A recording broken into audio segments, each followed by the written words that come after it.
Assalamualaikum warahmatullahi wabarakatuh. Perkenalkan, nama saya Ummahatun Mardiah, NIM 2041501077. Di sini saya akan menanggapi video dari Bapak Abdul Wadud Nafis selaku dosen pengampu mata kuliah Ekonomi Makro Islam yang berjudul tentang pengangguran dalam perspektif ekonomi Islam.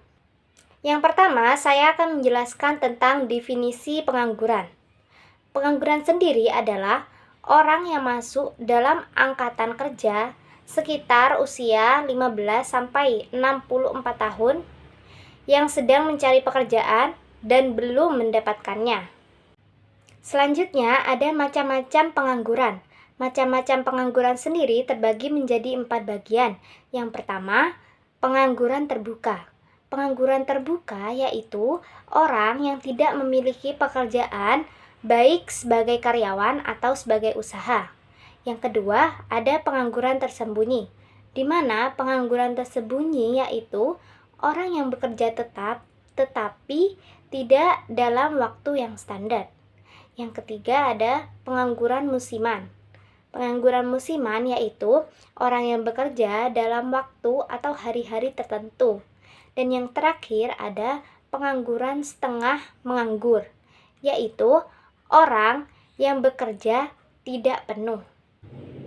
Selanjutnya, dalam poin ketiga ada jenis-jenis pengangguran. Jenis-jenis pengangguran sendiri terbagi menjadi 4 bagian. Yang pertama ada pengangguran friksional.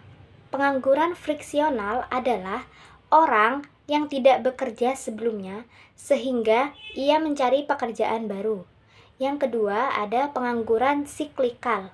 Pengangguran siklikal adalah orang yang di PHK karena adanya siklus ekonomi dalam perusahaan. Yang ketiga ada pengangguran struktural. Pengangguran struktural adalah adanya situasi ekonomi yang menurun sehingga banyak karyawan yang diberhentikan. Dan yang keempat ada pengangguran teknologi, di mana adanya alat baru yang digunakan untuk bekerja sehingga alat yang lama sudah tidak dibutuhkan. Yang keempat ada dampak-dampak pengangguran. Dampak pengangguran sendiri terbagi menjadi 11 bagian. Yang pertama ada menurunkan pendapatan per kapita dan pertumbuhan ekonomi. Yang kedua meningkatkan biaya sosial. Yang ketiga menurunkan aktivitas perekonomian. Yang keempat menurunkan penerimaan negara. Yang kelima menurunkan tingkat keterampilan. Yang keenam, kegiatan distribusi kurang lancar. Yang ketujuh, terjadinya kemiskinan. Yang kedelapan, kurangi gizi. Yang kesembilan, tindak kriminal meningkat. Yang kesepuluh, produktivitas tenaga kerja rendah. Dan yang terakhir ada upah yang rendah. Adapun penyebab terjadinya pengangguran terbagi menjadi 4 bagian. Yang pertama, tidak sebanding penawaran dengan permintaan pekerjaan. Yang kedua, turunnya pengeluaran total dan output. Yang ketiga, ada perubahan teknologi. Dan yang keempat, waktu yang dibutuhkan untuk mencari pekerjaan. Dengan adanya penyebab terjadinya pengangguran, kita dapat mengatasi cara tersebut agar pengangguran berkurang. Cara mengatasi pengangguran tersebut terbagi menjadi 7 bagian.